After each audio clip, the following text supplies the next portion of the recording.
रामचंद्र को आप जानते ही होंगे, लक्ष्मण को जानते ही होंगे। हमारे साथ एक ऐसे शख्स है जो मनीष कश्यप के छोटे भाई है, लेकिन इस कलयुग के कहे जाए तो लक्ष्मण है। भले मनीष कश्यप को श्री रामचंद्र नहीं कहा जाए चलेगा, लेकिन इनको लक्ष्मण कहा जा सकता है। और अगर आप इस कलयुग में लक्ष्मण को देखना चाहते हैं तो ये जो शख्स खड़े हैं ये लक्ष्मण से कम नहीं है, जिन्होंने दिल्ली में अपना बैंक का नौकरी छोड़कर, जिन्होंने अपनी पत्नी को छोड़कर 2 साल की छोटी सी बच्ची को छोड़कर अपने भाई को रिहाई के लिए दिन रात लगे रहे, और अब मनीष कश्यप रिहा हो चुके हैं। लेकिन जानना जरूरी है अब क्या, अब क्या होगा। दर्शक जानना चाहता है कि आप लगभग 9 महीने से ज़्यादा तक जो है लड़ाई लड़ते रहे, तमिलनाडु, गुजरात, मध्य प्रदेश से लेकर दिल्ली से लेकर पटना, बेतिया, डुमरी, महानवा तक दौड़ते रह गए। अब आप क्या कर रहे हैं? फिर से वो जॉब ज्वाइन कीजिएगा या अपने भाई के साथ कंधा से कंधा मिला के बिहार का भविष्य बदलिएगा?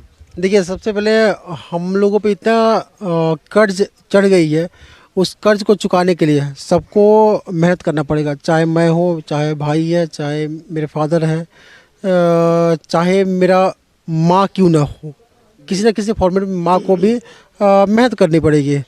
तो हमारा काम यहीं तक था। अब हम जॉब की तरफ मूव करेंगे। बाकी आप लोगों के साथ हमेशा रहेंगे, भाई के साथ तो हमेशा रहेंगे, परिवार के साथ हमेशा रहेंगे।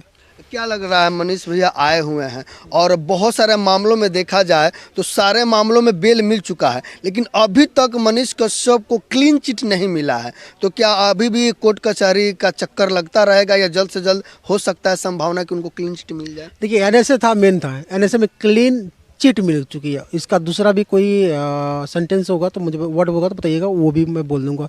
क्लीन चिट मिल चुकी है एनएसए में, केस खारिज हो चुकी है, केस वैस हो चुकी है, केस रद्द कर दिया गया। इसके अलावा और भी वर्ड होगा तो बताइएगा।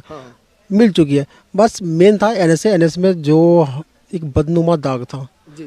जो हट चुकी है। ये तो छोटा मोटा केस है, कोई बात नहीं, इसमें तो मिल ही जाएगी। और जिस मामले में मनीष कश्यप को जेल भेजा गया था, तमिलनाडु वाले मामले में, उसमें तो मनीष कश्यप की रिहाई मिल गई है। जैसे क्लीन चिट मिलता है तो क्या वो फिर से पलटवार करता है कि हमको गलत मामले में फंसाया गया, उसकी तहकीकात की जाए कि जनता के और मजदूरों के खिलाफ जो हुआ है वो शायद में हुआ था या नहीं हुआ था? देखिए, वो डिपेंड करता है उस आगे इन फ्यूचर में क्या होती है। अब अभी कोई प्लान ऐसा नहीं है जी। बाकी पूरा बिहार जान के ना, कल को मनीष का सन ऑफ बिहार हुआ करता था, आज सन ऑफ भारत हुआ है। सन ऑफ इंडिया कभी इतना भीड़ नहीं आती। जब मनीष कश्यप इस गांव में कदम रखा था हुआ, उस दिन लगभग 1 लाख लोग थे। कई यहाँ से लेकर 5 किलोमीटर लोग, खचाखच लोग ही थे। तो कभी मनीष कश्यप उस पोजीशन पर नहीं पहुँचता। एक गलती, देखिए, नुकसान तो हुआ, मानता हूँ मैं, नुकसान बहुत हुआ। मैं करोड़ों रुपये हमारी फैमिली लॉस में, नुकसान तो हुआ, लेकिन फायदा भी हुआ।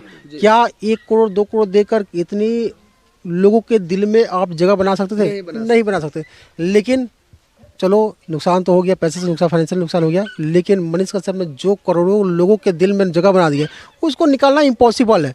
आप 1 करोड़ 2 करोड़ देकर इतने पोजीशन पर मनीष कश्यप नहीं पहुंचता, लेकिन कुछ लोगों ने एक गलती करके खुद उस पोजीशन पे खड़ा कर दिया। तो हमारे लिए सौभाग्य की बात है, लेकिन उस पास्ट को मैं फिर से दोहराना नहीं चाहता हूँ, मैं देखना भी नहीं चाहता हूँ, मैं सपनों में भी उसको याद नहीं करना चाहता हूँ।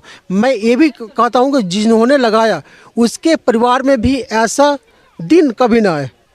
लेकिन कुछ भी हुआ, जिस परिस्थिति से आप गुजरे हैं, जिस समस्या से आप गुजरे हुए हैं। बिल्कुल बिल्कुल जी।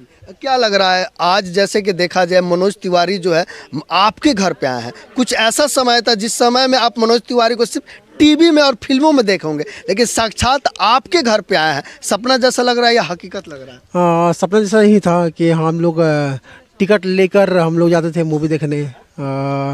कहीं एक बार मैं स्कूल में पढ़ता, सरस्वती शिशु विद्या मंदिर में पढ़ता था। एक भाई थे, बेतिया आए थे, शूटिंग हो रही थी, तो उस दिन मैं बंक करके, मैं यानी ऐसे मम्मी से झूठ बोल के छुट्टी मार के जाकर मैं उनको देखा था। तो राणा दिलीप सिंह के घर पे कुछ शूटिंग वूटिंग हो रहा था, तो वहाँ पे हो गया था। तो आज मैं सामने से देखा, खैर मैं पहले भी मिल चुका हूँ, तो देखा कि हाँ मेरे घर पे आए, तो मेरे लिए सौभाग्य है। और पूरे बिहार के, मेरे गांव के लिए, मेरे चंपारण के लिए, मेरे गांव के लिए सौभाग्य की बात है। लेकिन प्रोग्राम होने वाला था, लेकिन लोगों का इतना भीड़ हो गया, थोड़ा सा वो सवाल बहुत सारे जनता पूछ रही थी कि क्यों मनोज तिवारी जनता के बीच में नहीं है?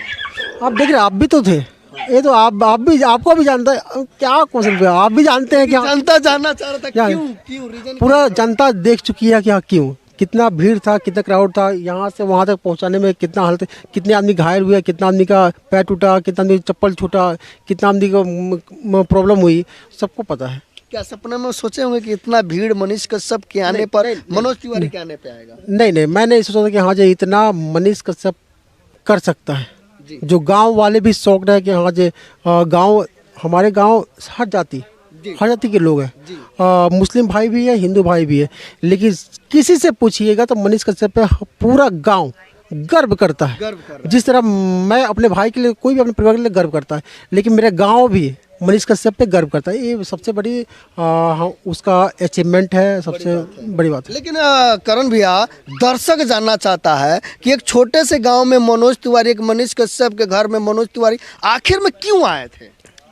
आए थे माँ से मिलने आए थे और माँ से मिलने आए थे तो माँ से मिले और अभी शुरुआत है अभी बहुत लोग आएंगे और 10 दिन के अंदर में आप देखिएगा कुछ और लोग भी आने और वाले होने वाला कुछ है। और लोग भी क्या लग रहा है बहुत सारे लोग कह रहे हैं कि अब बीजेपी से टिकट मिलने वाला है मनोज तिवारी आ गए तो कुछ ना कुछ होने वाला है खेला हो भी बिहार में खेला हो भी।